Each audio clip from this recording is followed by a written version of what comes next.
Masks now mandatory indoors as dozens of flights are cancelled because of a COVID-19 scare on Christmas Eve.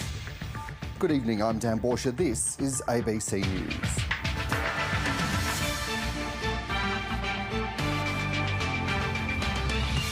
Australians now able to get their booster shots even earlier, 4 months after their second vaccine from next month. A former police officer found guilty of manslaughter after shooting dead a black motorist in the United States. And a new pet for Christmas, why environmentalists want you to consider adopting stingless bees.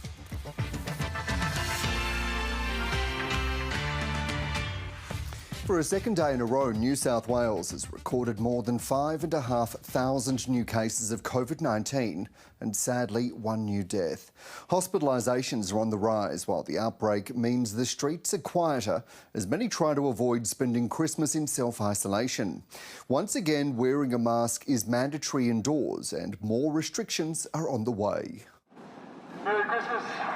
The halls are decked, but the usual Christmas Eve crowds are missing. We were just actually saying how sad it is that it's Christmas Eve and there's not very many people around, and how all the businesses must be feeling like losing out on such a busy time. I don't think anyone wants to come out. I think everyone just wants to stay in hibernation for New Year's. Some are feeling safer with the reintroduction of a mask mandate today for a month. Like the mask being back, yes, I feel very safe. Much safer than we were before, so yes, bring it back, I say. We have our masks, we've done the rapid antigen testing, so we're being as safe as we can and staying as much as we can in open spaces like this. The about face on masks in indoor spaces came after a COVID committee meeting yesterday. We have to have a government that's focused on the health advice from senior health bureaucrats, take scientific advice as it's delivered to them and be responsive to a changing situation. Today, again, saw more than 5,500 infections. Hospitalisations are on the rise to 382. Another person has died. Instead of queues for last-minute gifts, people lined up for PCR tests. With thousands of cases and delays in testing results, many will spend Christmas in isolation. Maybe 1.5 kilos. Those still putting on a seafood spread followed the increased COVID measures. QR code check-ins will again be compulsory from Monday. Also next week, hospitality venues will wind back to one person per 2 square metres indoors. Tim Swanston, ABC News, Sydney. And Tim Swanston is live for us at Sydney Airport tonight. Tim, there were some flight cancellations earlier today because of a COVID-19 scare, so should travellers be concerned? Well, Dan, the airlines do seem largely on top of the issue. A spokesperson for Sydney Airport says of the 550 flights scheduled here today, about 80 were cancelled. Many of those were expected and ahead of time, but some were unexpected. So several Jetstar flights were cancelled and one Virgin flight was cancelled. This is because of this issue of staff either catching COVID or becoming close contacts, and those long PCR wait times really aren't helping either. So in a statement, Jetstar said that a large number of their frontline team members are being required to test and isolate as close contacts, and they had to make some late adjustments to their schedule. And across the airlines, most people did seem to be accommodated within a relatively short period of time. But this isn't an issue that's just going to be isolated to airlines. It's across many businesses and industries at the moment as these COVID cases continue to climb. But it's safe to say today that it was certainly a bit of a nerve-wracking day for many passengers on the eve of Christmas. Tim Swanston reporting. Australia's booster rollout has again been fast-tracked as the country battles surging infections heading into Christmas. The wait time after the second injection has been cut from 5 to 4 months and it will be shortened even further in late January. Health officials say they're closely monitoring the need for additional boosters in the event new variants emerge next year. Here's political reporter Noor Haider. There's no rest on Christmas Eve for the nation's chief medical officer. It is 4 weeks today since we found out about Omicron, this new variant of concern. Concerning enough, Australia's top immunisation experts have decided to speed up the rollout of booster doses. Boosters do protect and increase that protection against severe disease once that third dose is given. Atagi says there is strong evidence boosters are likely to increase protection against Omicron, and early analysis of super spreading events in New South Wales suggest very low vaccine effectiveness after 2 doses. We're taking these precautions to add the extra protection for Australians and to help them stay ahead of the curve. This government is always behind. It's always playing catch up. Its response is always too little, too late. The booster program will be brought forward in 2 stages. From the 4th of January, the interval will be reduced to 4 months, and from the 31st, the timeframe will be cut again to 3 months. I will stress that just because you get to 3 months or 4 months or 5 months or 6 months, it doesn't mean that you immediately just that day lose your protection. That is not the case. A single booster is not a silver bullet. New data from the UK suggests the effect of boosters also diminishes over time, dropping by up to 25% after 10 weeks. In terms of what happens in the future, that's the future.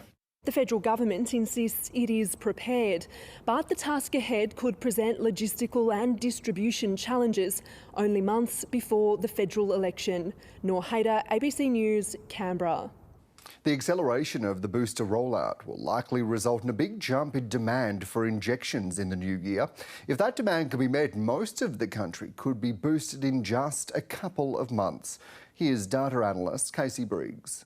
Here's where Australia's vaccine coverage sits right now. As a share of the entire population, that includes kids who are too young to get the jab. 79% of us have had a first dose, 76.6% of us a second dose, and third doses, booster shots, they're at 8% of the total population.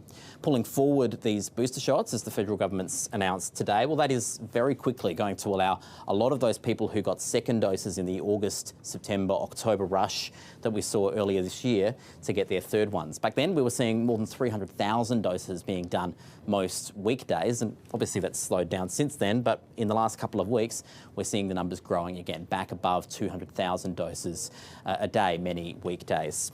Obviously, first and second doses are slowing down across the country. It's third doses that are now making up the bulk of the vaccine rollout. About 3/4 of all doses being done at the moment are boosters. And we can only expect those numbers probably going to go up even further, because on January 31, that's when the booster interval shrinks to 3 months. Well, at that point, about 60% of us, more than half of all Australians, will be eligible for a booster shot. And as that's happening, there's another cohort that will be getting their first doses. And if primary school age kids are as keen as high school age kids to get the jab, well, hopefully it won't be too long before we see something like 80% coverage among 5 to 11-year-olds. And if that can be achieved, well, that would put this Australia-wide vaccine coverage above 85%. But that is a lot of jabs to be done in just a few short months. So the big question remains, are all of our health services ready to cope with the oncoming demand? A former police officer who killed a black man during a traffic stop in the United States has been found guilty of manslaughter. Kim Potter argued she had confused her gun for a taser when she shot Dante Wright earlier this year.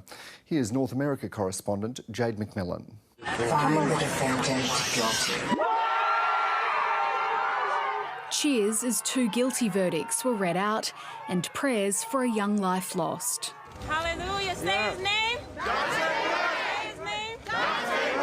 Former Minneapolis police officer Kim Potter had pleaded not guilty to manslaughter for killing Dante Wright in April. The 20-year-old had been pulled over for a minor traffic violation when Potter and her colleagues tried to arrest him for an outstanding weapons charge. Potter told the court she thought she was reaching for her taser as Mr. Wright pulled away, but accidentally drew her gun instead, shooting him in the chest.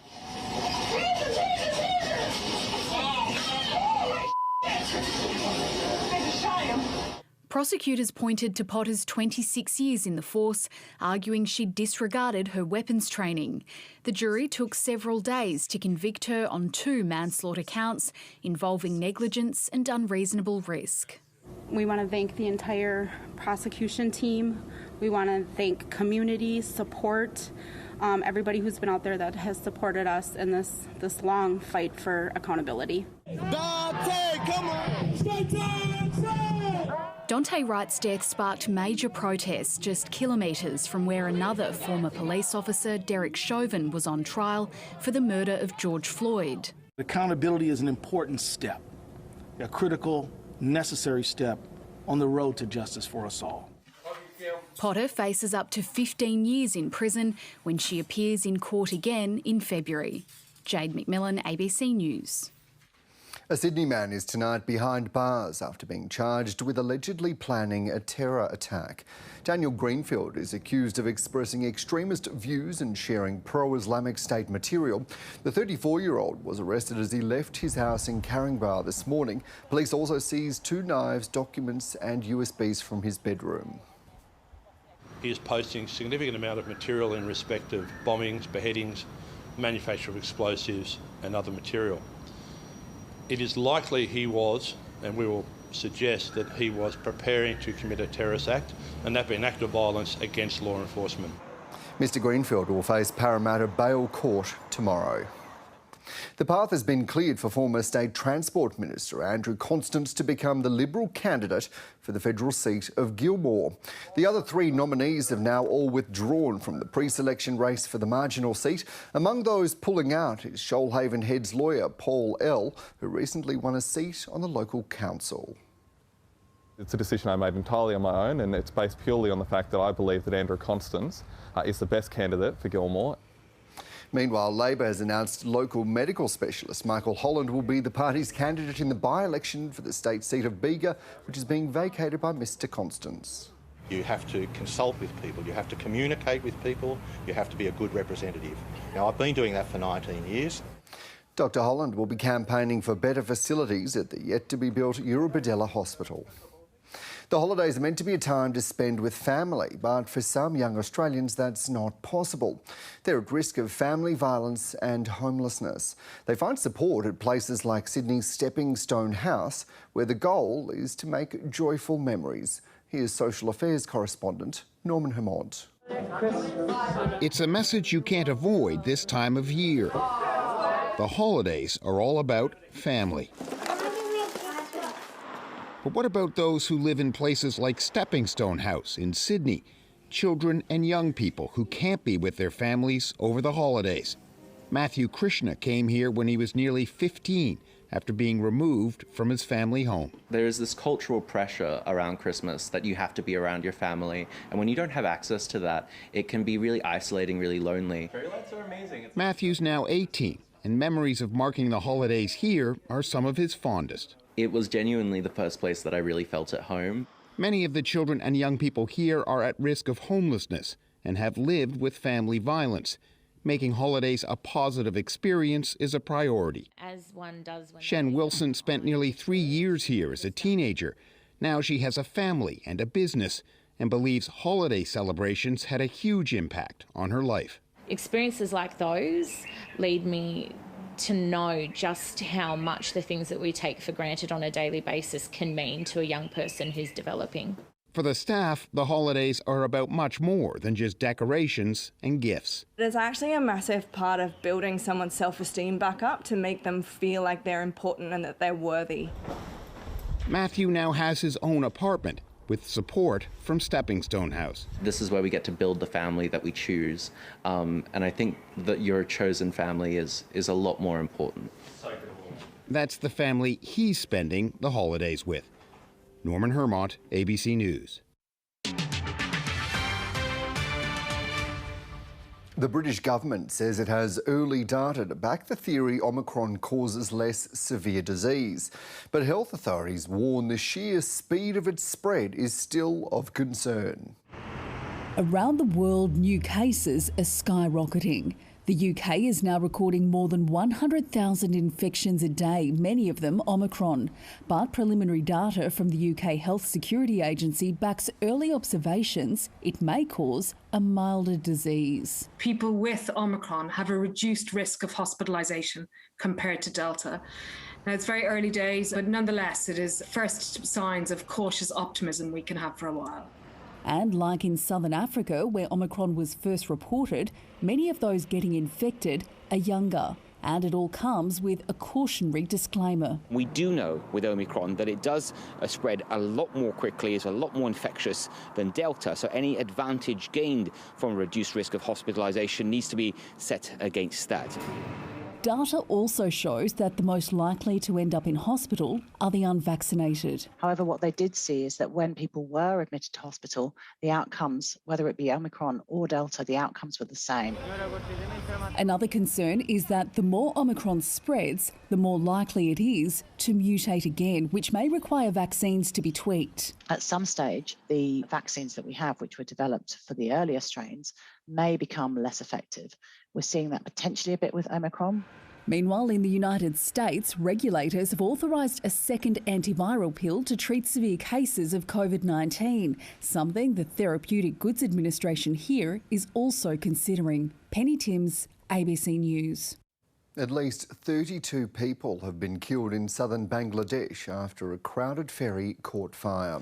Around 500 people were on board the boat south of the capital Dhaka when the blaze broke out. The fire is believed to have started in the engine room before spreading. At least 100 people have been taken to hospital. The death toll is expected to rise. China is about to send police officers to Solomon Islands to help stop months of rioting. Australian authorities fear Beijing could soon have a military presence in the Pacific nation. The deal has blindsided the Morrison government just a month after it sent defence personnel to Honiara. Here's defence correspondent Andrew Green. 3,000 kilometres across the Pacific, all is calm, but not all is bright. Fellow Solomon Islanders, 2021 has not been an easy year. 1 month after anti-government riots targeted his besieged government, Prime Minister Manasseh Sogavare has thanked those who've answered his call for help. I thank our Pacific neighbours and partner countries, including Australia. Over a dozen Australian military personnel and dozens of AFP members remain on the streets of the capital, Honiara, where law and order has been restored. But an overnight announcement in Beijing has delivered an unwanted Christmas surprise to the Morrison government. At the request of the Solomon Islands government, China will urgently send a batch of police anti-riot equipment and an ad hoc police advisory team to the Solomon Islands. Much of the anger towards Sogavare's government follows a 2019 decision to sever diplomatic ties with Taiwan to instead foster closer relations with China. Officially, the federal government's saying little about the policing announcement, simply noting it's a matter for the Solomon Islands. Privately, though, officials here are fuming, fearing Beijing's security assistance could even pave the way for a Chinese military presence in a fragile nation right on Australia's doorstep. Andrew Green, ABC News, Canberra. A surge in Omicron cases and tighter physical distancing rules won't stop some shoppers looking for a bargain when the Boxing Day sales begin. Retailers say while consumers are a little more cautious about visiting stores after the latest spike in cases, they're expected to spend up to $21 billion over the sale period. People are out and about doing last-minute Christmas shopping, but more nervous about the latest COVID outbreak. I actually had my COVID shot, my third COVID vaccination today. I try to avoid the crowd if it's possible. But we double back. And we think if everyone wears masks, we're pretty okay. I'm just being cautious, mask wearing, social distancing, so I'm not too concerned. The Australian Retailers Association estimates a $21 billion spend between Boxing Day and January 15. There will be some anxiety and shoppers will be cautious around being in crowds. We expect that to be the case. For department stores like David Jones, Boxing Day remains one of the biggest in-store trading days of the year. But no one will be able to race in when doors open. Customers will need to line up and check in. We are very used to now managing crowds at our front doors. We've travelled through and navigated through this pandemic for quite some time now. Those worried about going in-store will still be able to shop online. November was the biggest month in Australian online shopping history. Retailers say it will be hard to beat that record and consumers will still face frustration in getting their product delivered on time. We've also seen significant supply chain issues with the global pandemic interrupting supply chains around the world. So expect to see out of stocks and do expect to see some waiting times. With all the anxiety that shoppers feel, Aussie entertainers have stepped in to lighten the mood.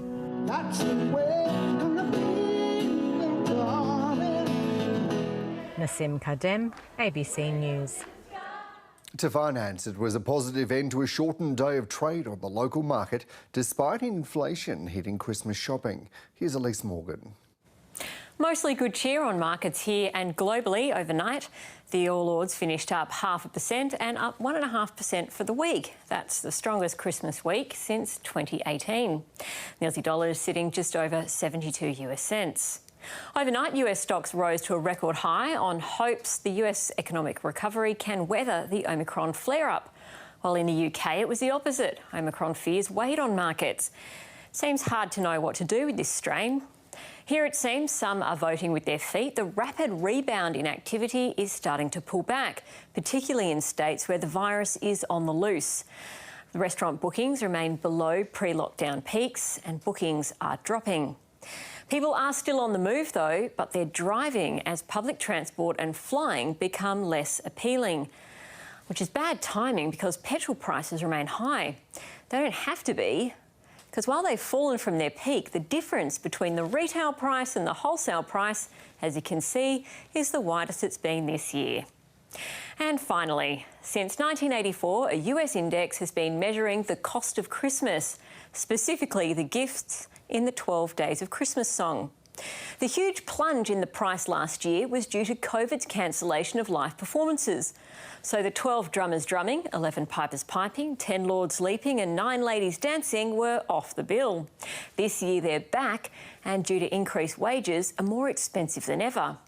The rising gold price has lifted the 5 gold rings 8%. The biggest jump has been the geese. They're up 57%. While the swans remain the big ticket item, $13,000 US. A partridge in a pear tree, a song at $222. That's up only 6%. A Merry Christmas to you and your true love. That's finance. England's cricket captain Joe Root says his team's woes are mental ahead of the Boxing Day test, which they must win to keep the Ashes contest alive. Root says he trusts his senior bowlers despite accusing them of bowling too short in Adelaide. Here's national sport reporter David Mark.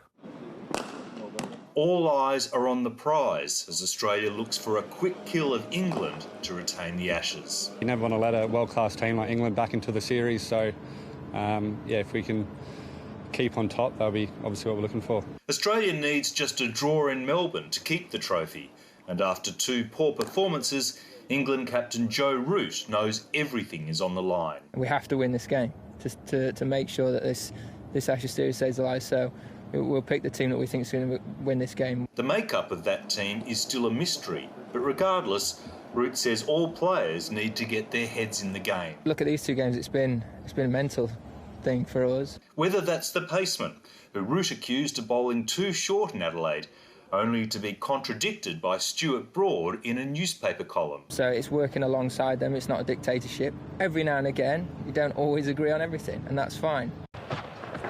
Get it! Gone! Or batsmen like himself playing false shots. Twice now. I think that's the most frustrating thing on my part as an experienced batter. I shouldn't be making that mistake twice. Cameron Green gets the England captain again. His nemesis has been the all-rounder, Green. I've just got lucky a couple times. He'll take that sort of luck, like the fortune of playing at the MCG on Boxing Day. That'll be really exciting. Obviously I played here last year, but there was a cap on 30,000, I think, and that was loud enough to be fair. 70,000 people are expected despite the pandemic, and they're sure to make some noise. David Mark, ABC News. Tensions remain high among crews competing in the Sydney to Hobart yacht race, with COVID-19 wreaking havoc on preparations. But it's expected to be smooth sailing, with Boxing Day bringing rain, storms and strong winds. And then there were three. This year, the battle for line honours will be fought out between Scallywag, Blackjack and Law Connect. Having never won the Sydney to Hobart and finishing second last time, Christian Beck is hoping 2021 is the year. I think our odds are better this year than ever. With southerlies up to 20 knots on day one, Law Connect will be primed to take an early lead. The start's looking very good for us because we're a big heavy boat and the heavy winds help us, but then it gets light and then the other two boats are going to catch us. For others, Boxing Day's treacherous forecast couldn't be worse. It's sort of boat breaking for the 100-footers, so just got to stay in one piece and be alive on the, after 24 hours. The fleet will look different to recent years without dominant Supermaxis, Wild Oats 11 and Comanche, who aren't challenging. Wild Oats has made this race what it is. We'll miss that boat for sure, not so much Comanche. She was too quick.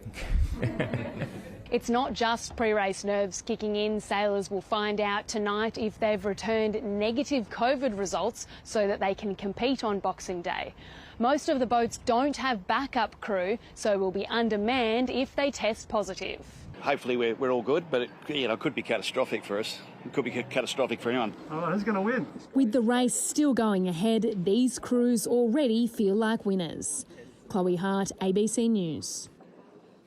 Pandemic puppies have been all the rage, but what about keeping bees in place of a pooch?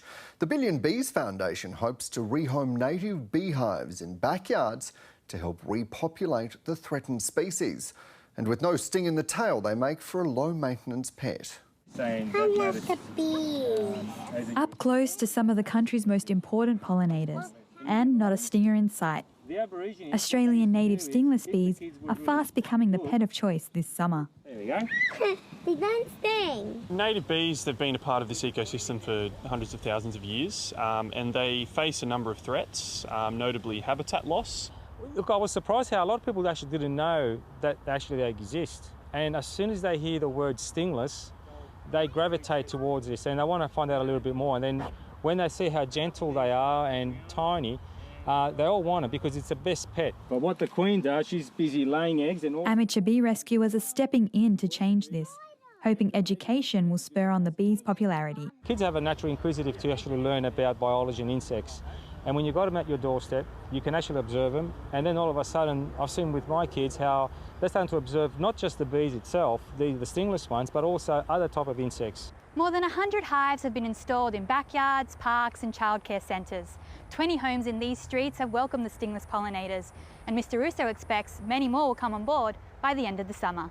I was very fortunate at first because as soon as I started asking on the street here, pretty much every single person here has one of our hives. There you go. An unlikely pet that is doing a whole lot of good for the environment. Marianne Toke, ABC News, Sydney. Now let's take a look at the weather. A severe thunderstorm warning has been cancelled for parts of the northwest slopes and plains tonight. Mostly sunny in Sydney today, windy at times with a top of 30 degrees and a low of 19. Overnight lows were warm in parts. Temperatures range from the low teens in the north, mid-teens in the Hunter region and nudging over 20 in the northern rivers.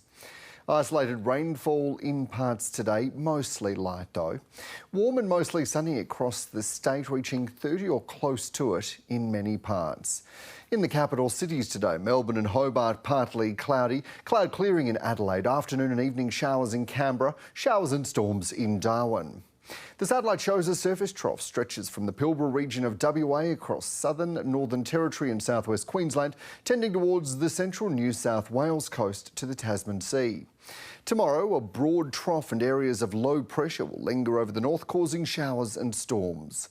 Onshore winds will bring showers and some rain over eastern New South Wales, southeastern Victoria and Tasmania. Partly cloudy in Melbourne and Hobart and Adelaide, hot and sunny in Perth, showers and a possible storm in Darwin. Possible areas of fog in the early morning, a mostly sunny day, light east to northeasterly winds. It'll be windy on Sydney's waters tomorrow as light winds will increase in the middle of the day before easing in the evening. Mostly sunny for parts of the state. Some areas of fog in the early morning. Slight chance of rain in the afternoon in the west. The chance of a thunderstorm in the outer west in the afternoon.